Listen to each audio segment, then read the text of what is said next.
Okay, so what do we got here? Livestream Tuesday, new Rather Than Challenge, World First Race Host, GCX, Kepler Restricted Brief, Weapons, Power, and Economy updates. I imagine that's where we're going to be for most of this article here. D2 Open Access, Bungie Day is almost here. Okay, I think they're just going to recap this. We've kind of talked all about this already, so I'm not really going to go into it too much. Final 2 weeks for Ride of the Nine. Want to share some updates coming to do. You remember Daybreak, the old school modifier where your abilities charge like crazy. You can turn that on the Explorer mode. Okay, on top of weapons, you can use your nonary manifold to earn engrams for some cosmetics. This is like, I do really like that they did this, like just being able to get some really nice quality exotic cosmetics. It's pretty cool. Even if it is limited, like at least it's still, you know, you can do like what? I think people said 20 and then they said 27. So I think it's neat.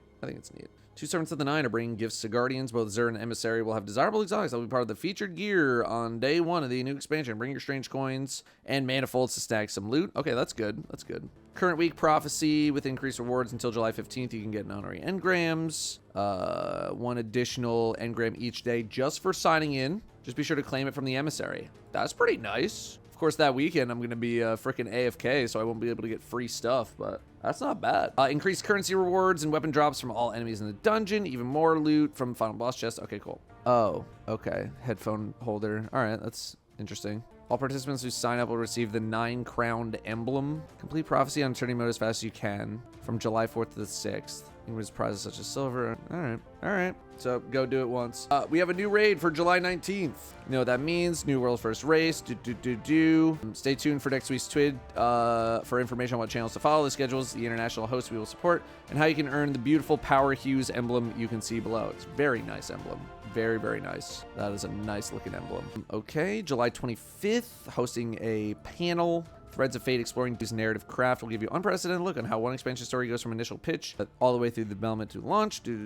Special focus on Edge of Fate. Okay. And then another emblem here. That's another nice looking emblem. We got some more lore stuff dropping. I'll let you guys read that as you wish. Here we go. Weapons tuning for the Edge of Fate. Like most other areas of the game, weapons have gotten many changes, so let's get right to it. Reminder that we published an Insight article on weapons and gear tiering. Yeah, didn't really have too much new stuff if you've been following along this whole time. Okay.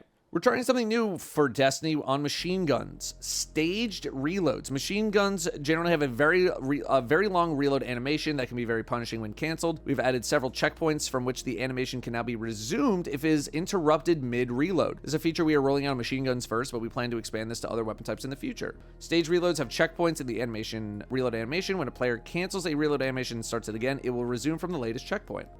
Dude, the amount of times that I've tried to time me switching weapons with me closing the lid to my machine gun, thinking that I hit the timing perfectly for the reload, only for me to miss it and then have to go back and do the whole thing. It's like several times per play session that I do it. So I think this is cool. I think this is nice. You're still gonna take a while to they still take a long time to reload, but at least, you know, if you mess it up, you're not completely punished for it. I don't mind that at all. Projectile changes for Glaives and Heresy have been very positive for the archetype. We ended up opening a small window where this was actually a nerf to the weapon's projectile performance at short range in PvP. Reduced projectile tracking strength at very close range to avoid a behavior that made projectiles less accurate. Fine. Sounds like a fix. Whatever. Reconstruction has been underperforming on non-rocket launcher weapons since the nerf that increased the time it needs to start filling weapons mags, so we're greatly increasing the amount of ammo transferred on each activation. Okay. Increase the amount of ammo transferred per activation from 10 to 25%. I don't know, maybe I'm not paying enough attention to reconstruction. I still thought it was totally fine. This seems like a lot. I don't know, yeah, no, it gets there faster. But I wasn't expecting anything with this, really. Yeah, maybe I'm just not paying attention enough. I don't know. 10 to 25%. Okay. It's a lot more noticeable on commem, but this is a great buff. Yeah, maybe I'm just not paying attention to my commem, or maybe I'm just literally going so long between activations that I have full ammo in my commemoration by the time I bring it back out again. I'm not going to say no. I think it's pretty important for players to be able to anticipate when a damage buff is going to expire, since having one active or not is something players are often making heat of the moment gameplay decisions about. Paracausal Affinity added a visible timer to the buff. Hooray. Kinetic Tremors feels good to use on faster firing weapon frames, but can underperform a bit on slower firing ones. Decrease shots to activate on certain weapons and subfamilies. High impact autos now require 9 hits down from 12. Aggressive and high impact scouts require 5 down from 6. Hand cannon subfamilies receive specific tuning. Aggressive need 4 down from 6. Adaptive 5. Precision are unchanged, still requires 6 shots to activate. Okay, I might actually be interested in Kinetic Tremors now, in some stuff outside of the highest tier difficulty pieces of content. A big reason that I don't really do a lot of Kinetic Tremors based plays is because a lot of the time you have to shoot so many shots to activate Kinetic Tremors, and on anything master and below, by the time you shoot enough shots, your target's probably already dead. To me, Kinetic Tremors has always been more of an end game perk where things actually stay alive long enough to trigger the damn thing in the first place, right? So now it seems like at least it has like a little more scaling, similar to a chill clip situation, where chill clip I think used to be like the same amount on every fusion, so why would you ever use a slower firing fusion? Now everything actually scales with the kind of weapon that it is. It's more like specific, you know, time as opposed to amount of shots, which is good. That is good. I think this is good. So maybe now you might actually want to use Kinetic Tremors in slightly easier content. I don't think you're going to be like whipping out Kinetic Tremors for, you know, patrol or anything like that. But it does make it, at the very least, more usable in more pieces of content, which is good. 1-2 punch is covered already in the melee changes. Now works with all melee abilities. Perk active time increased from 1.22 seconds to 3 seconds. Okay. I mean, I guess they've done enough fixes with like some of the Titan stuff. Oh, I'm sorry, Brim. Are you not comfy? Smush. All but one Warlock melee did not work with it. Okay. All right. That's fine. Quality of life change.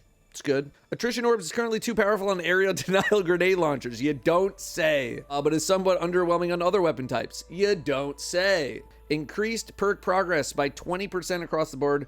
Reduced perk progress by 80% with area denial grenade launchers. This is surprisingly not as noticeable as it sounds. If they did not include that, people would have panicked. For now, I will say, okay, fine. We'll see how it goes. This is surprisingly not as noticeable as it sounds. We'll see. If they didn't include this, people would be going insane seeing 80%. You know, I don't think they wanted to completely annihilate its power on area denial frames, but like the amount of orbs you could print was very crazy. And I'm very happy to see increased perk progress on pretty much everything else, right? Because I've tried it on some other weapons and it's very underwhelming. Yeah, they say somewhat underwhelming. I say very underwhelming.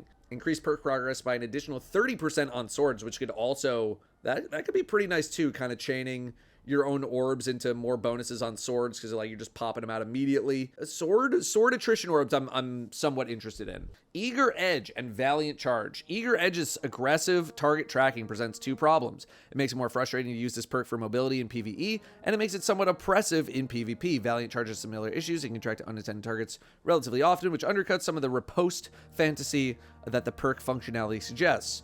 While active, melee search angle is now reduced by 50% at the start of lunge range and by 88% at the edge of lunge range. This requires the player to look more at their target to strike it, improving specific target acquisition in PvE and requiring a more direct look in PvP.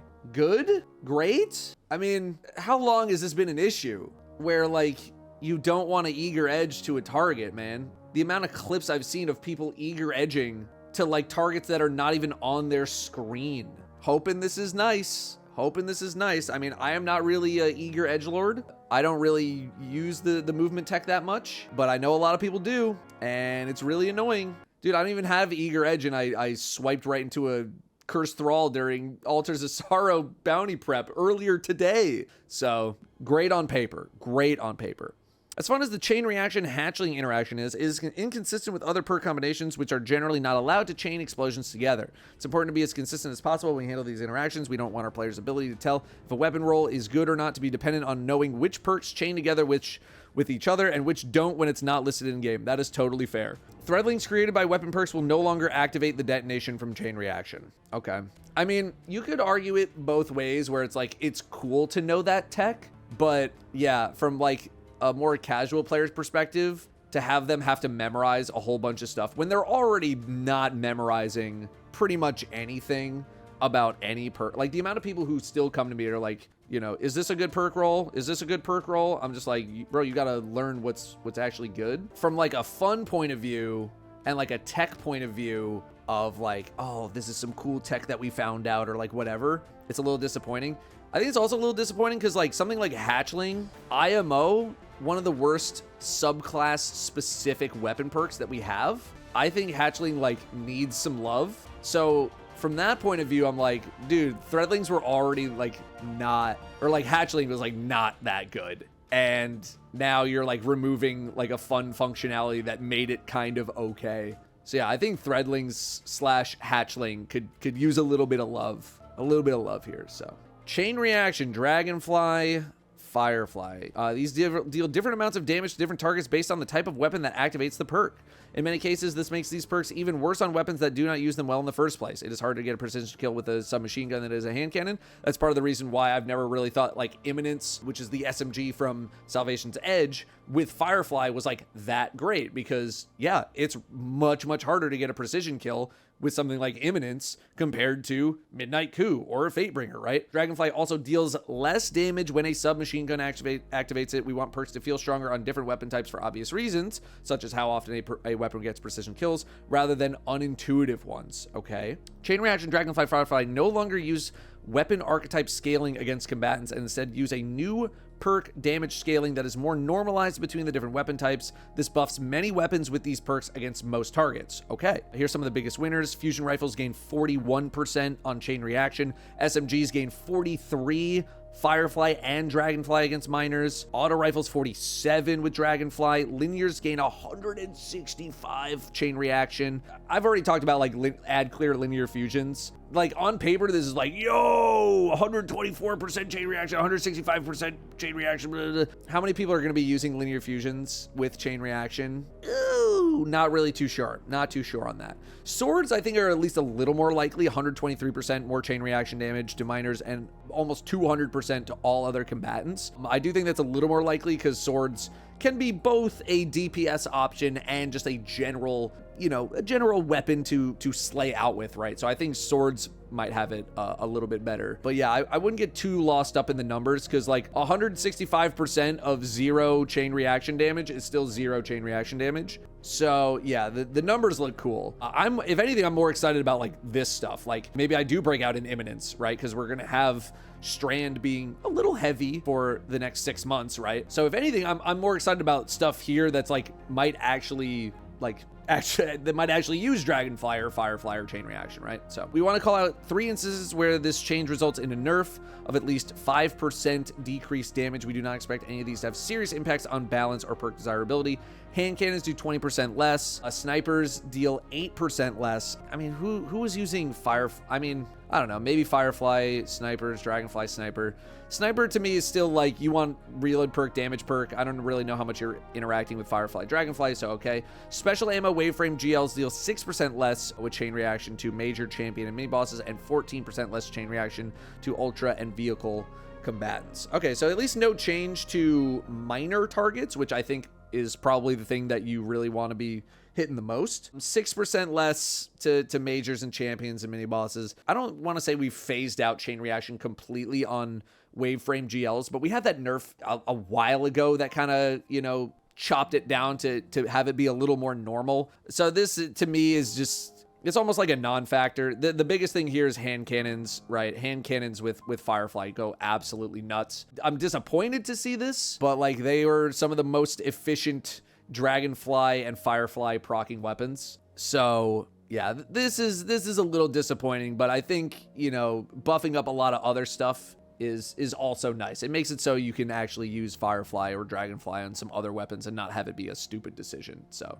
yeah, my Midnight Coup is going to take a little bit of a hit, but we'll live, right? It's still going to be fantastic because Firefly, at the end of the day, is a damage and reload perk combined into one. It's not exactly the same as something like a one for all in the way that it does damage, but it's still incredible as a perk. So yeah, and it's also only for majors, so not even dealing with minor combatants. Yeah, like snipers dealing 8% less damage to minor combatants. Like this one is just like weird to me. I guess, I mean, it's just like how the numbers worked out, but like this will be like I think it'll be a non-factor.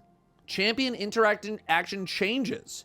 In Season 20, we added the ability for subclass verbs to stun champions and have since added these verbs to weapon traits, various exotic weapons through rebalances. One of the greatest changes that Bungie has ever made in the game, period. We quickly realized these weapons had issues when paired with anti-champion effects, like sources from the artifact or radiant. To prevent erratic behavior, we barred certain exotics from gaining external anti-champion capabilities. It has become unclear to the player which exotics are excluded, so we decided to address this issue formally.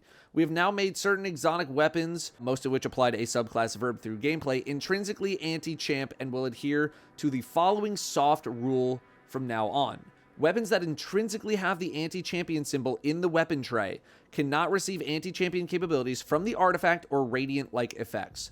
Otherwise, they can receive external anti-champion capabilities and be able to continue their subclass verb anti-champ capabilities. A lot of capabilities in there. Literally so many capabilities. Okay. I mean, yeah, there's a lot of confusion. Isn't there something going on with like Delicate Tomb or something where it's like not triggering properly? Dude, I gotta like read this sentence. I gotta have like a PhD in English to like properly. Weapons that intrinsically have the anti-champion symbol in the weapon tray cannot receive anti-champion capabilities. So let's like find an example. So like Leviathan's Breath, strong against unstoppable champions.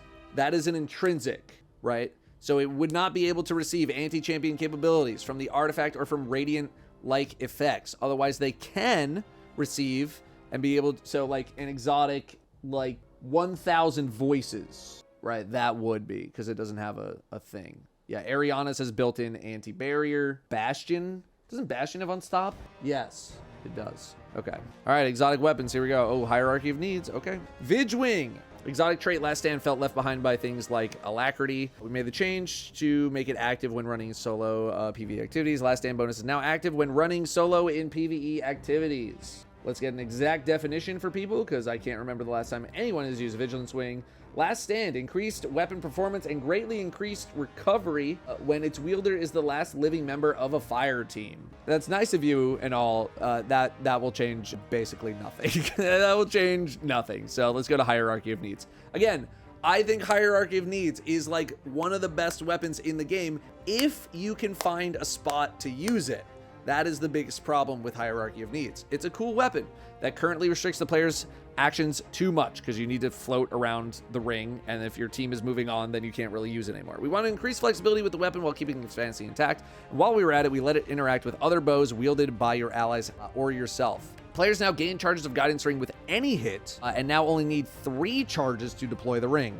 Wow. Okay. Hierarchy's spawned Guidance Ring duration increased from 13 to 20 seconds. Hierarchy's spawned Guidance Ring now rotates to face its owner. What? So you can just put a ring down and then just strafe around it and it'll just always be maximum freaking diameter? That's actually crazy. Players are now limited to 1 guidance ring in the world per player. Spawning a second one will remove your previous ring. This really only happened in like the most ideal of circumstances. Like I was doing this when we were doing Into the Light Onslaught, where you were hitting so many shots because there's so many targets and you could spawn multiple rings. But in like normal day-to-day practice, I don't think this was ever that much of an issue, so I don't think it'll be a huge loss. All bows now spawn missiles when fired through an ally's guidance ring. All bows. Holy. Fix an issue where Hierarchy Seeker missiles would not play detonation visual effects when colliding with world geometry. Fine. Wow. Okay. Okay.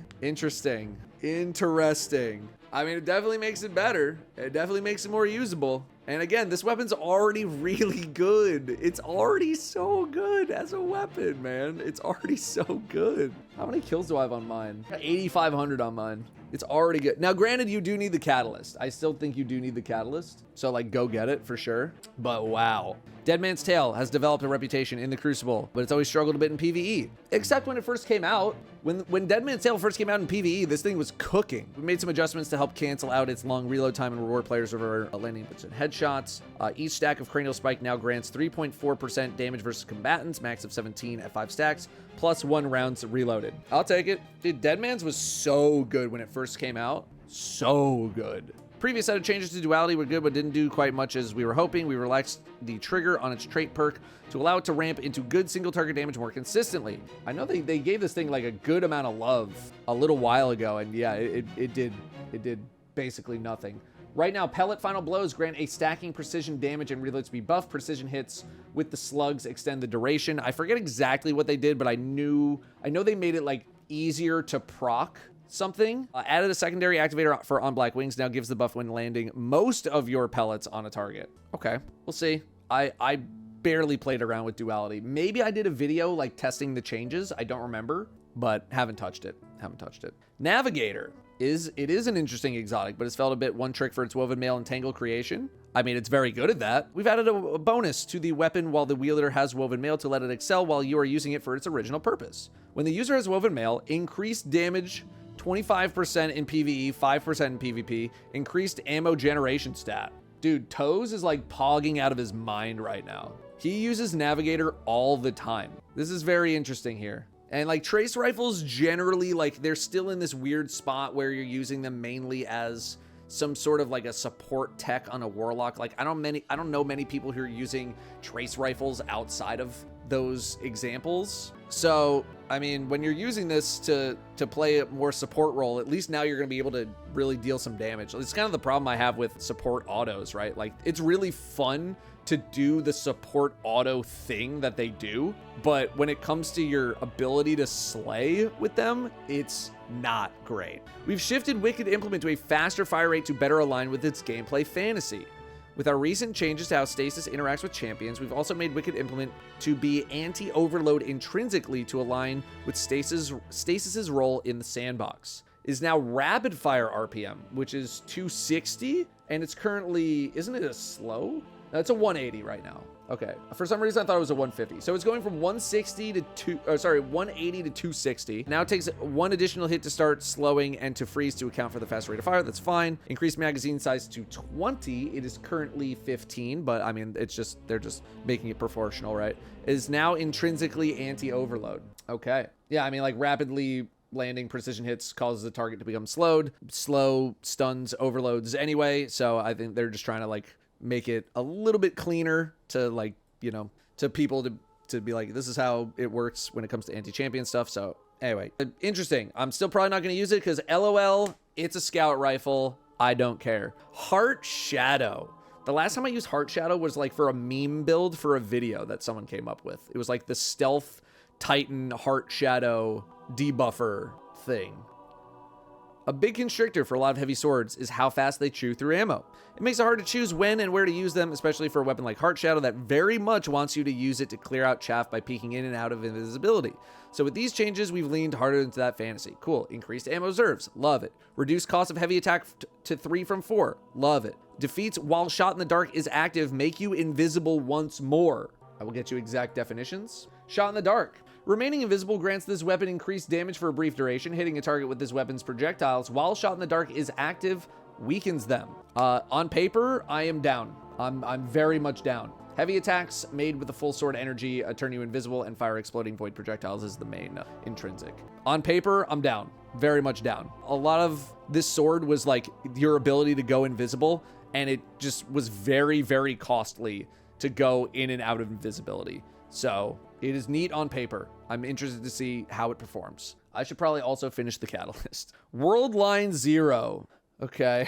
It's always been a fun sword to play with, but has largely fallen out of favor ever since it lost its ability to let you skate alongside the introduction of Eager Edge. I mean, I feel like they made Eager Edge as a response to the lack of ability to skate with World Line Zero anymore, right?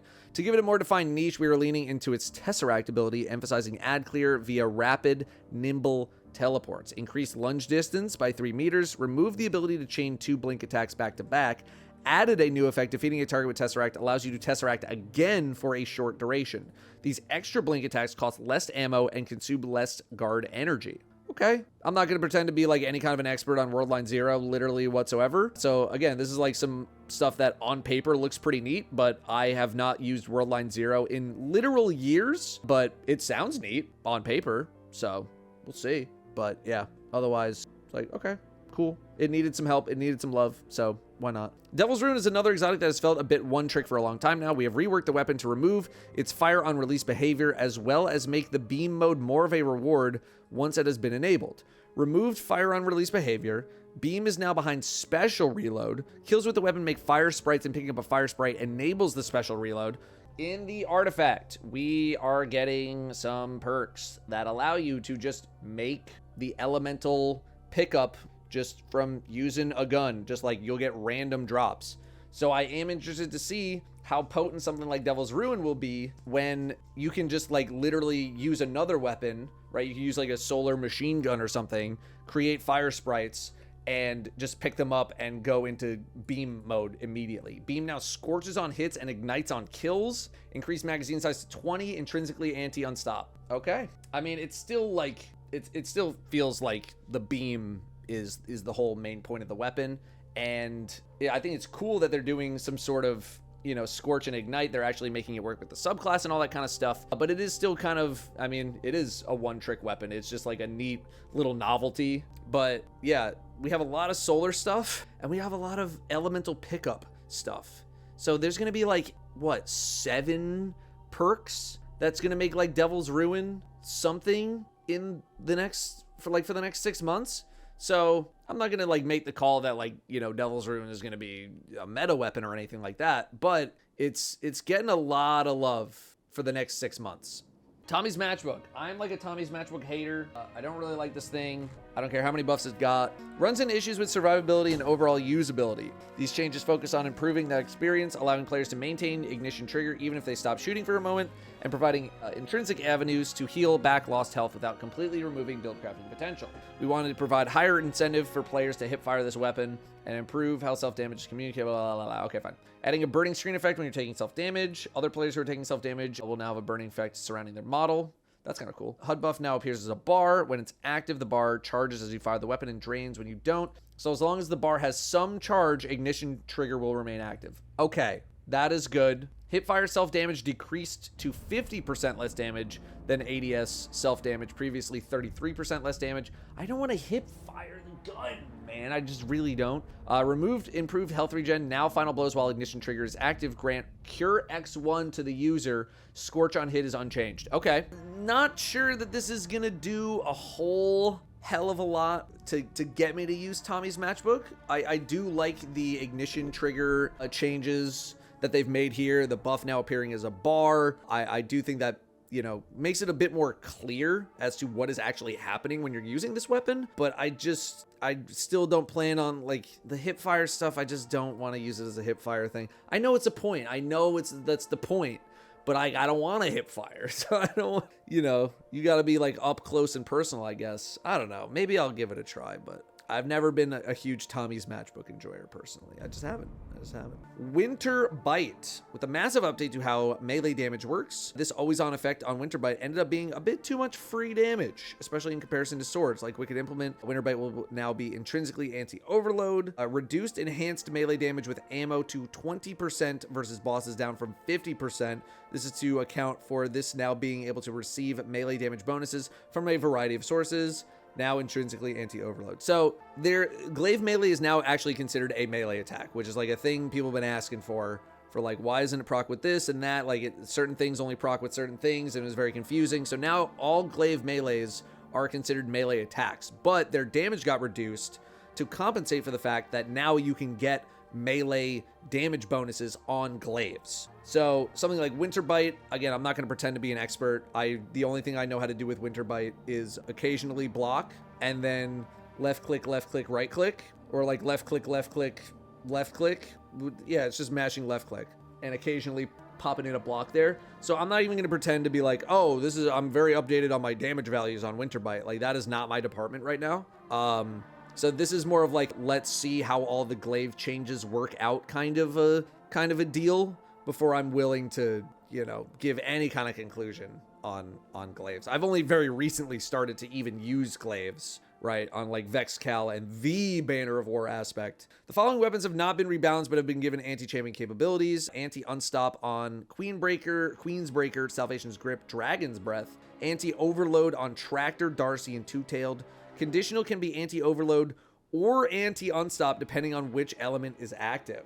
Okay.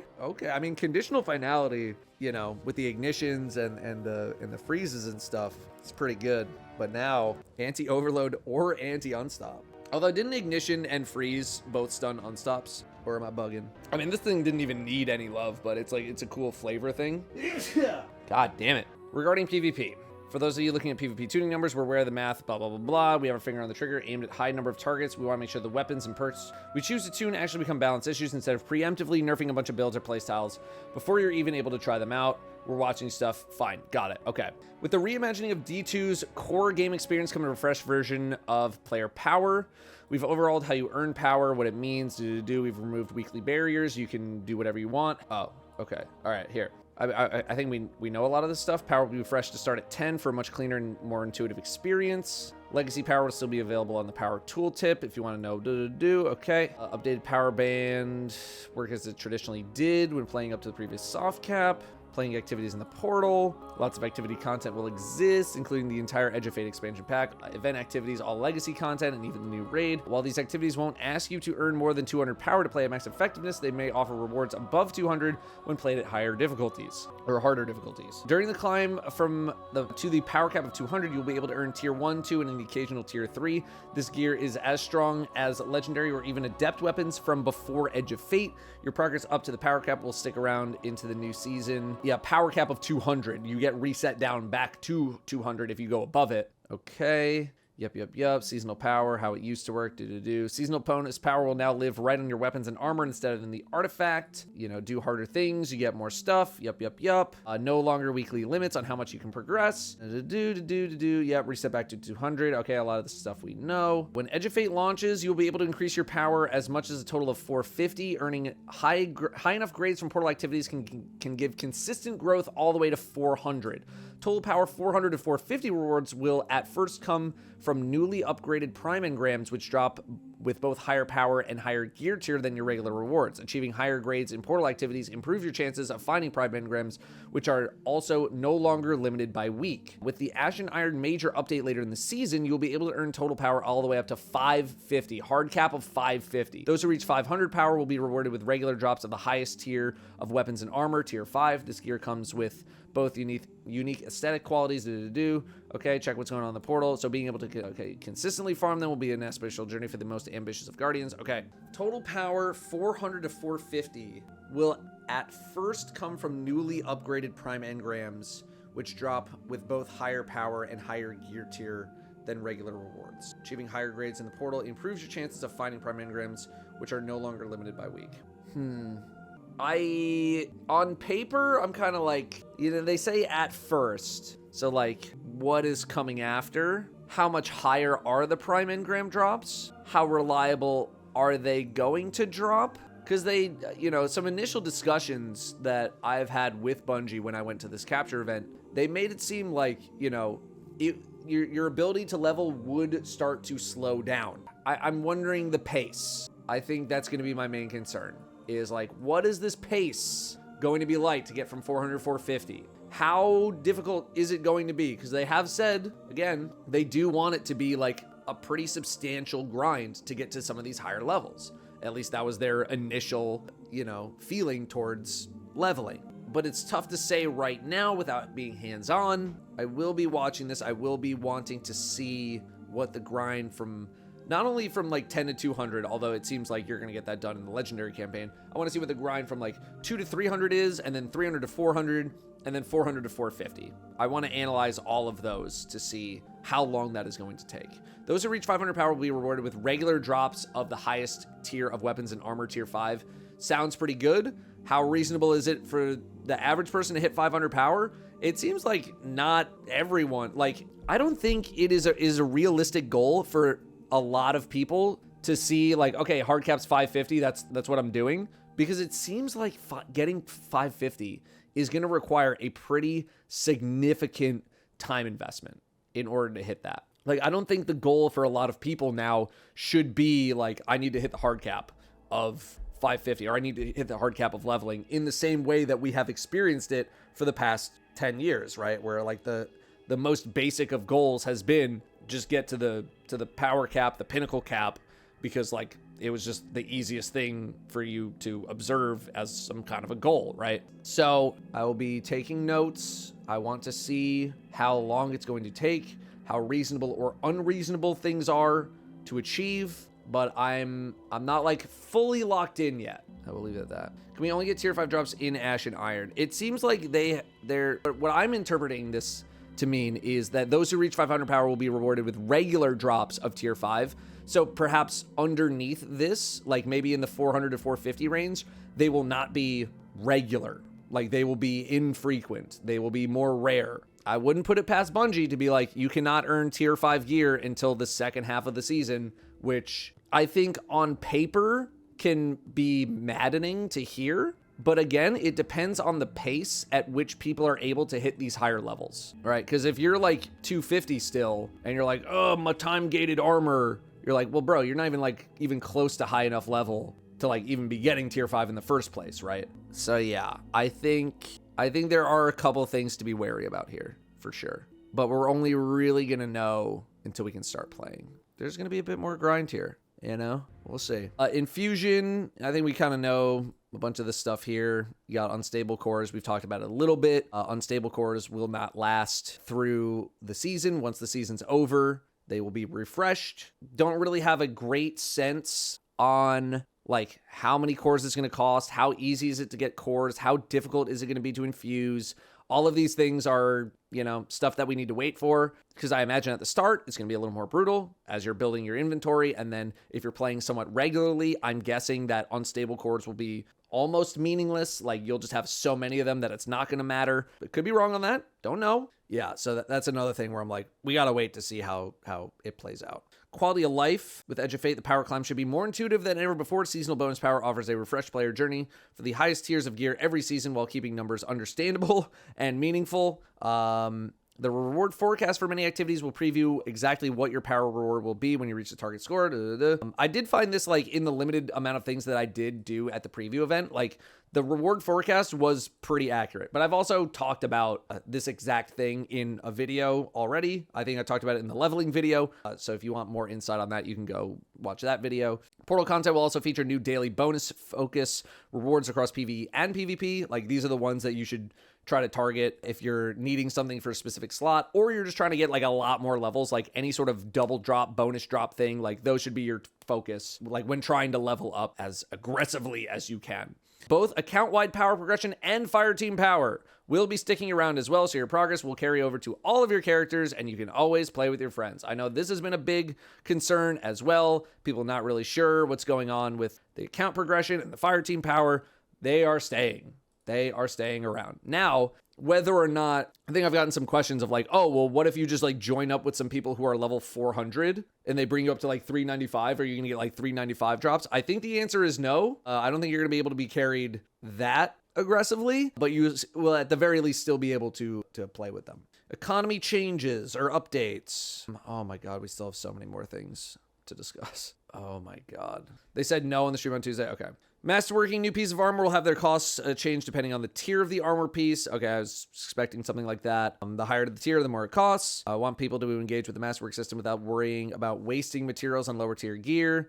Armor now has 5 Masterwork levels rather than 10. If you notice the cost for tier 5, don't worry just yet. We're rebalancing the distribution of Masterwork materials pretty dramatically. Prisons will be a bit more common than they were previously to better fit their role in between enhancement cores and enhancement shards. They were only used like for what, like 2 levels? I do want to see enhancement prisms used more. Like they're barely used. In core activities, you'll have a chance for major enemies to drop materials such as Masterwork materials, other stuff. I'm not really going to like dig through the exact costs of a lot of stuff here. Like, I don't know, maybe at tier 5, what is this? 5 enhancement prisms. Okay, you gotta put in a fair amount of prisms. So okay, you actually gotta use prisms out. Prisms are actually gonna freaking matter, you know, for the first time in a long time. Yeah, 1, 3, 5, 13 total to actually level something up. I don't hate that. As someone who is constantly drowning in prisms, only apply to new armor. Yep.